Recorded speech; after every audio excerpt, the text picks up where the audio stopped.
the Lord. Praise God. All right. Iya. Oke, so kita sudah on record pada malam ini. Puji Tuhan, sekali lagi selamat datang ke dalam kebaktian kita, kebaktian online kita. Puji Tuhan, dan bagi mereka yang juga menyertai kita secara offline, mungkin nanti mereka akan lihat di dalam YouTube kita upload ini. Oke, tapi sungguh senang melihat kita di sini malam ini ya, keluarga Neti, Brother Chia, juga kita mau juga memberi salam kepada mereka yang join kita offline ya, di Sandakan, keluarga-keluarga yang ada di Sandakan, dan juga mereka yang akan melihat mendengar khotbah malam ini. Saya berpikir untuk khotbah apa yang saya mau bawa, karena kita masih di dalam suasana merayakan kebangkitan Tuhan Yesus Kristus ya, merayakan kebangkitan Tuhan Yesus Kristus. Jadi kebangkitan minggu lalu kita merayakan, tapi saya mau tinggal di dalam suasana atau dalam mood perayaan kebangkitan Tuhan Yesus dengan membawa message tentang kebangkitan. Memang kebangkitan itu perkara yang luar biasa yang pernah terjadi di dalam sejarah manusia.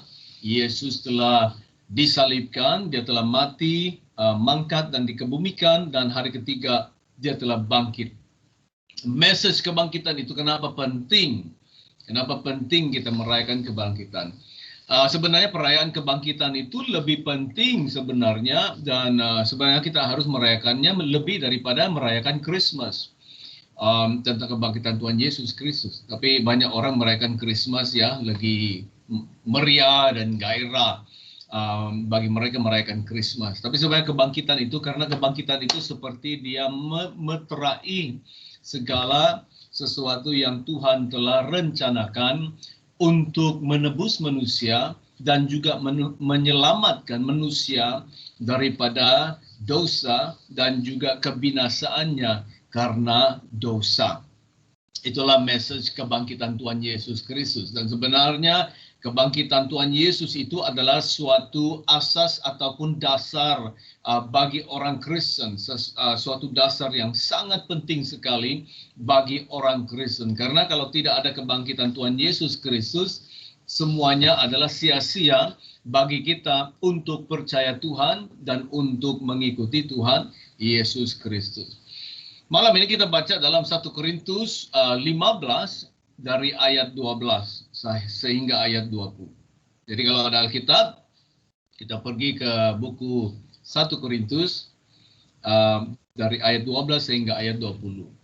Buku Korintus dituliskan oleh Rasul Paulus, dan dia menuliskan surat ini kepada orang-orang di Korintus atau orang-orang Kristen, orang-orang percaya di Korintus, untuk menangani beberapa hal atau beberapa masalah di dalam gereja di Korintus, ataupun gereja-gereja, sebenarnya gereja-gereja di Korintus, karena mereka banyak house churches, mereka banyak pertemuan, perhimpunan, rumah ke rumah ya, gathering yang kecil-kecil. Karena gereja dulu bukan sama dengan gereja sekarang. Gereja dulu mereka berkumpul di dalam rumah-rumah ya, house fellowship, house churches. Itulah gereja, itu dipanggil gereja-gereja di Korintus. Sama juga di tempat lain seperti Galatia, Efesus, Roma, ya, Tesalonika, Kolose, sama tempatnya ya, gereja Tuhan Yesus Kristus dahulu. Puji Tuhan lah, puji Tuhan. Kita baca dari 1 Korintus 15 dari ayat 12. Paulus berkata, jadi bila mana kami beritakan bahwa Kristus dibangkitkan dari antara orang mati, bagaimana mungkin ada di antara kamu yang mengatakan bahwa tidak ada kebangkitan orang mati? 13, kalau tidak ada kebangkitan orang mati, maka Kristus juga tidak dibangkitkan. 14, tetapi andai kata Kristus tidak dibangkitkan, maka sia-sialah pemberitaan kami, dan sia-sialah juga kepercayaan kamu. 15, lebih daripada itu, kami ternyata berdusta terhadap Allah. Karena tentang dia kami katakan bahwa ia telah membangkitkan Kristus. Padahal ia tidak membangkitkannya. Kalau andai kata benar bahwa orang mati tidak dibangkitkan. Sebab jika benar orang mati tidak dibangkitkan, maka Kristus juga tidak dibangkitkan. 17. Dan jika Kristus tidak dibangkitkan, maka sia-sialah kepercayaan kamu, dan kamu masih hidup dalam dosamu. Demikianlah binasa juga orang-orang yang mati di dalam Kristus. Jikalau kita hanya dalam hidup ini saja menaruh pengharapan pada Kristus, maka kita adalah orang-orang yang paling malang dari segala manusia. 20. Tetapi yang benar ialah bahwa Kristus telah dibangkitkan dari antara orang mati sebagai yang sulung dari orang-orang yang telah meninggal. Ya, itu yang dikatakan firman Tuhan lewat hambanya Paulus. Ada 6 perkara yang saya mau kongsikan di dalam porsi firman Tuhan pada malam ini, ya, tentang apa yang terjadi setelah kebangkitan Tuhan Yesus Kristus. Karena di sini Paulus membahas bahwa ada orang yang berkata tidak ada kebangkitan. Jadi kalau ada orang mengatakan tidak ada kebangkitan, itu bermaksud Yesus juga ikut tidak dibangkitkan.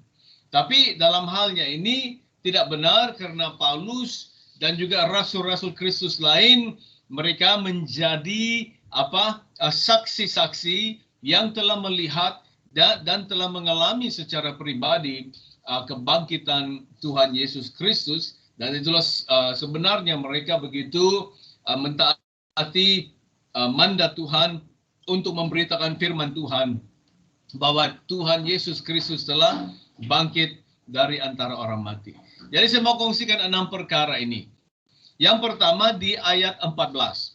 Okay. Tadi pagi saya khotbah di gereja, saya tidak habis karena saya berkhotbah very excited kan berkhotbah. Jadi banyak yang disebutkan, banyak yang dihuraikan.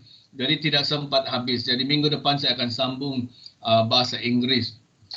Tapi malam ini saya harap kita boleh habiskan 6 perkara yang terdapat di dalam 1 Korintus 15 ini. 6 perkara kebangkitan Tuhan Yesus telah memberkati kita ataupun yang telah memanfaatkan kita. Ya, kebangkitan Tuhan Yesus Kristus. Yang pertama di ayat 14. Kita balik kepada ayat 14. Katanya, tetapi andai kata Kristus tidak dibangkitkan, maka sia-sialah pemberitaan kami dan sia-sialah juga kepercayaan kamu. Jadi ada 2 perkara di ayat 14 ini. Yang pertama, pemberitaan kami sia-sia dan kepercayaan kamu sia-sia.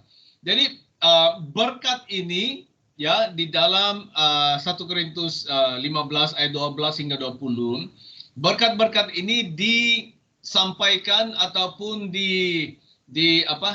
diberikan kepada kita di dalam negatif ya, di dalam negatif. Tapi kita mau ucapkan itu pada malam ini di dalam positif. Contohnya di ayat 14. Tetapi andai kata Kristus tidak dibangkitkan, maka sia-sialah pemberitaan kami dan sia-sialah juga kepercayaan kamu. Jadi itu di dalam negatif.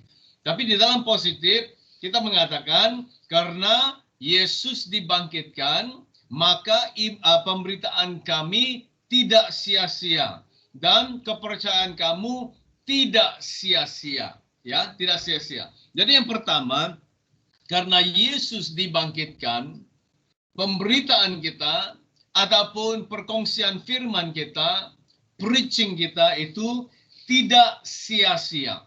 Kita memberitakan apa yang benar.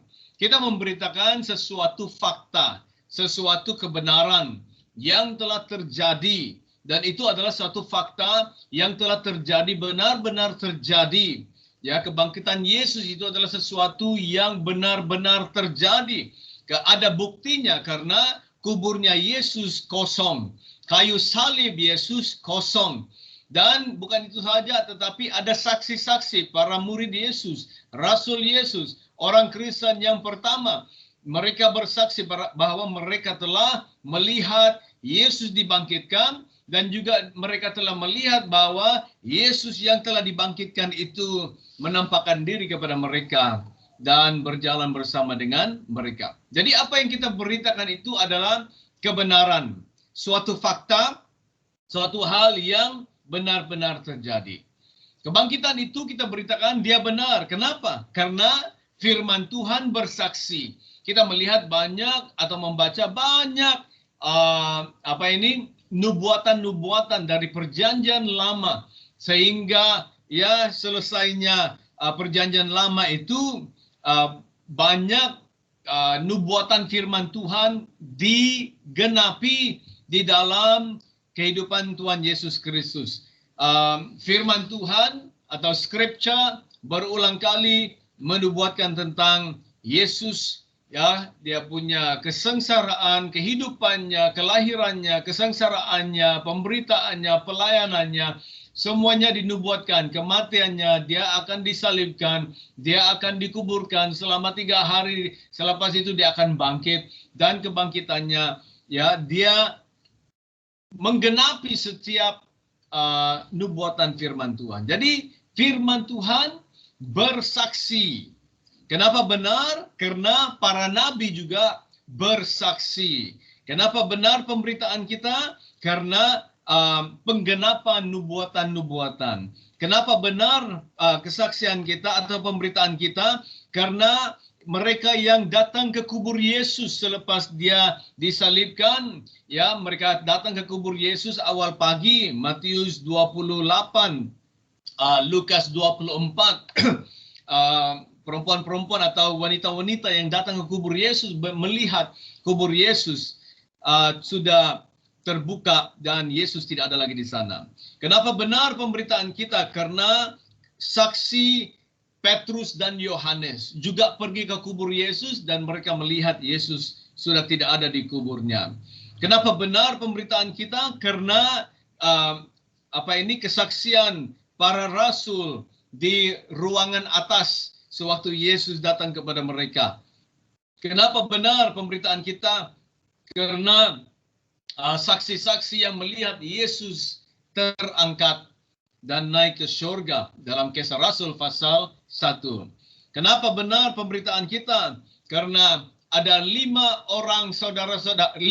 sebenarnya, 500 saudara-saudara melihat Yesus, ya, kebangkitan Yesus, mereka melihat Yesus menampakkan diri kepada mereka, 500 orang ini. Kenapa benar pemberitaan kita? Karena Yesus sendiri menggenapi setiap firman Tuhan yang bernubuat tentang dia. Oh, haleluya. Haleluya. Di dalam 1 Korintus lagi 15, kita pergi ke atas sedikit di ayat 1 hingga 11. Kita baca ini. Dan sekarang saudara-saudara, aku mau mengingatkan kamu kepada Injil yang aku beritakan kepadamu dan yang kamu terima dan yang di dalamnya kamu teguh berdiri. Jadi penting ya kita mendengar Injil yang diberitakan oleh Paulus. Karena Paulus itu mengerti sekali akan rencananya Tuhan di dalam firman Tuhan. Ayat 2, oleh Injil itu kamu diselamatkan, asal kamu teguh berpegang padanya, seperti yang telah kuberitakan kepadamu. Kecuali kalau kamu telah sia-sia saja menjadi percaya. Sebab yang sangat penting telah kusampaikan kepadamu, yaitu apa yang telah kuterima sendiri, ialah bahwa Kristus telah mati karena dosa-dosa kita sesuai dengan kitab suci, bahwa ia telah dikuburkan dan bahwa ia telah dibangkitkan pada hari ketiga sesuai dengan kitab suci, bahwa ia telah menampakkan diri kepada Kefas, yaitu Petrus, dan kemudiannya kepada ke-12 muridnya. Sesudah itu ia menampakkan diri kepada lebih dari 500 saudara sekaligus Kebanyakan dari mereka masih hidup sampai sekarang, tetapi beberapa di antara mereka telah meninggal. Itu di zamannya Paulus. Selanjutnya ia menampakkan diri kepada Yakobus, kemudian kepada semua rasul.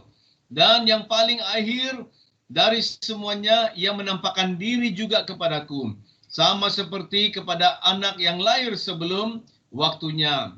Karena aku adalah yang paling hina dari semua rasul, sebab aku telah menganiaya jemaat atau gereja Allah. Tetapi karena kasih karunia Allah, aku adalah sebagaimana aku ada sekarang.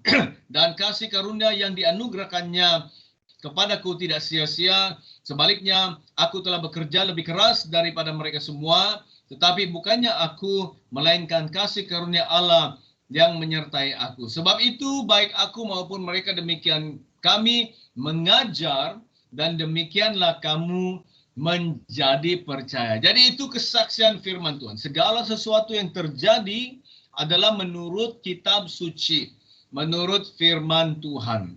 Ya, pemberitaan kita itu bukan sia-sia, tetapi pemberitaan kita itu adalah menurut kebenaran, menurut fakta yang telah terjadi. Ya, bukannya sia-sia, karena Injil yang kita beritakan itu dia menghasilkan sesuatu result, ada bukti. Kalau kita memberitakan Injil, kita melihat Tuhan bekerja, Roh Kudus bekerja, kita melihat mujizat menyertai, kita melihat kesembuhan menyertai. Itu buktinya bahwa pemberitaan kita itu tidak sia-sia. Pemberitaan kita tidak sia-sia karena Yesus telah bangkit dan bekerja bersama-sama dengan kita. Di dalam Markus 16 ayat 20. Pemberitaan kita tidak sia-sia karena Injil yang kita beritakan itu adalah kuasa Allah untuk menyelamatkan. Roma 1 ayat 16. Jadi karena Yesus dibangkitkan, pemberitaan kita tidak sia-sia. Di ayat 14 tadi yang keduanya katanya, dan sia-sialah juga kepercayaan kamu. Maksudnya karena Yesus dibangkitkan, jadi kepercayaan kita atau iman kita tidak sia-sia. Malahan iman kita dia terpacak dengan teguh. Iman kita dibangun dengan teguh disebabkan oleh kebangkitan Tuhan Yesus Kristus. Haleluya. Kebangkitan Tuhan memeterai, kebangkitan Tuhan meneguhkan iman kita. Sebenarnya kalau Yesus tidak dibangkitkan, sia-sia kita menjadi orang Kristen. Sia-sia kita percaya Yesus. Sia-sia kita melayani Tuhan kalau Yesus tidak dibangkitkan. Jadi karena Yesus dibangkitkan, kita boleh terus percaya Tuhan, kita boleh terus berteguh, berdiri di dalam Tuhan karena Yesus dibangkitkan. Kebangkitan Yesus membawa keteguhan dan juga dorongan, semangat kepada mereka yang percaya Tuhan. Kalau kita lihat kembali kepada murid-murid Yesus, kalau kita melihat kembali kepada mereka yang mengikuti Yesus sewaktu Yesus berada di bumi ini bersama dengan murid-muridnya. Kita lihat setelah Yesus ditangkap, Yesus telah disalibkan, dan Yesus mati dikuburkan. Kita boleh melihat bagaimana bagaimana kecewanya murid-murid Yesus. Ya, Mary atau Maria yang datang ke kubur Yesus awal pagi, kita boleh bayangkan bagaimana kecewanya dia bahwa Tuhan Yesus itu mati. Orang yang luar biasa, diurapi Allah, yang disebutkan sebagai Mesias telah mati. Ya, kita boleh melihat kekecewaan Petrus, Yohanes, murid-murid Yesus yang lain. Ya, sehingga Petrus berkata, saya pergi pancing lagi ikan, saya pergi ke laut lagi. Ya, semuanya sudah hancur, harapan kita sudah hancur. Jadi Petrus berkata, saya pergi ke laut lagi. Ada yang mau ikut katanya. Ya, kita melihat kekecewaan Kleopas di dalam Lukas 24 sewaktu dia mau pergi kembali ke Emmaus. Dalam perjalanan ke Emmaus, Kleopas dan temannya itu melihat Yesus dan Yesus menegur mereka. Kita melihat bagaimana kekecewaan mereka. Tetapi setelah Yesus menampakkan diri kepada mereka, membuktikan bahwa dia telah bangkit dari antara orang mati. Wow, kita melihat bagaimana terdorongnya mereka dan mereka sangat diteguhkan. Kita boleh melihat bagaimana mereka itu mengatakan, wah, Yesus telah bangkit. Jadi saya boleh percaya Yesus memegang janjinya. Saya tetap percaya bahwa Yesus telah bangkit. Luar biasa. Jadi pemberitaan kita tidak sia-sia. Dan iman, kepercayaan kita itu juga tidak sia-sia. Karena Yesus telah dibangkitkan. Yang ketiga di ayat 15. Yang ketiga di ayat 15. Lebih daripada itu, kami ternyata berdusta terhadap Allah. Karena tentang dia kami katakan bahwa ia telah membangkitkan Kristus, padahal ia tidak membangkitkannya. Kalau andai kata benar bahwa orang mati tidak dibangkitkan. Jadi Paulus berkata di sini, kalau Yesus itu tidak dibangkitkan, katanya sebenarnya kami ini pendusta. Kami memberitakan apa yang bohong. Ya, itu di dalam negatif. Tapi kalau kita letakkan dalam positif, dia bermaksud disebabkan atau oleh karena Yesus telah dibangkitkan, kita ini bukan pendusta. Tetapi kita adalah saksi-saksi Yesus yang benar. Haleluya. Amin. Di dalam 1 Yohanes kita baca. 1 Yohanes dari pasal 1 dari ayat 1. 1 Yohanes 1 ayat 1 sehingga 3. Kata Yohanes, apa yang telah ada sejak semula, yang telah kami dengar, dan yang telah kami lihat dengan mata kami, dan yang telah kami saksikan, dan yang telah kami raba atau sentuh dengan tangan kami tentang firman hidup, itulah yang kami tuliskan kepada kamu. Hidup itu telah dinyatakan, dan kami telah melihatnya. Dan sekarang kami bersaksi dan memberitakan kepada kamu tentang hidup kekal yang ada bersama-sama dengan Bapa dan yang telah dinyatakan kepada kami. Apa yang telah kami lihat dan yang telah kami dengar itu kami beritakan kepada kamu juga, supaya kamu pun beroleh persekutuan dengan kami. Dan persekutuan kami adalah persekutuan dengan Bapa dan dengan anaknya Yesus Kristus. Ini saksi-saksi yang benar, bukan saksi-saksi yang palsu atau saksi-saksi yang dusta.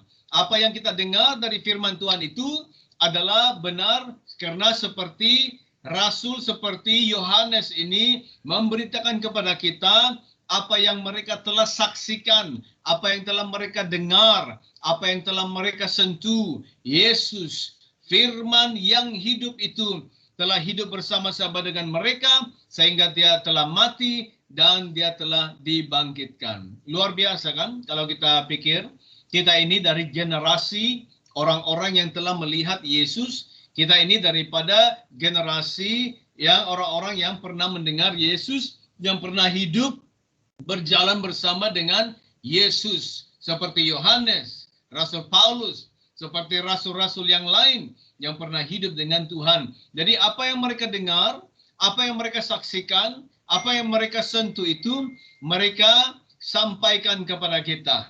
Mereka berikan kepada kita. Jadi kita ini karena kebangkitan Tuhan Yesus Kristus, kita adalah saksi-saksi yang benar dan bukan yang palsu. Yang keempat di ayat 17. Kita pergi 1 Korintus 15 ayat 17. Dan jika Kristus tidak dibangkitkan, maka sia-sialah kepercayaan kamu, dan kamu masih hidup di dalam dosamu. Kamu masih hidup dalam dosamu. Itu dalam negatif. Tapi kalau dalam positif, bermaksud karena Yesus telah dibangkitkan, kita bukan lagi hidup di dalam dosa kita. Katakan amin. Kita menerima pengampunan dosa karena kebangkitan Yesus. Kalau Yesus telah mati, kita percayakan kematian Yesus, darahnya dicurahkan, dia telah sengsara bagi kita karena dosa-dosa kita. Kita percaya itu. Tapi kalau Yesus tidak dibangkitkan, itu tidak akan berlaku, itu tidak akan terjadi, itu tidak sah bagi kita. Kenapa kita menerima pengampunan? Bukan saja karena Yesus telah mati di kayu salib mencurahkan darahnya, tetapi juga karena Yesus telah bangkit dari antara orang mati. Pengampunan itu ada bagi kita. Itu yang dikatakan firman Tuhan. Yang kelima di ayat 18. Katanya di dalam 1 Korintus 15 ayat 18. Demikianlah binasa juga orang-orang yang mati dalam Kristus. Itu dalam negatif. Tapi dalam positif bermaksud karena Yesus telah bangkit, orang-orang yang mati dalam Kristus tidak binasa, tetapi mereka hidup bersama dengan Tuhan Yesus Kristus. Banyak dalam firman. Mari kita pergi Wahyu 14, buku Wahyu 14 ayat 13. Wahyu 14 ayat 13. Katanya, dan aku mendengar suara dari sorga berkata, tuliskan, berbahagialah orang-orang mati yang mati dalam Tuhan sejak sekarang ini. Ya, kan? Dalam bahasa Inggris, blessed are the dead who die in the Lord from now on. Jadi mereka yang mati dari sekarang, yang mati di dalam Tuhan Yesus Kristus, mereka diberkati dan mereka berbahagia. Amin. Dalam Mazmur 116, Mazmur 116.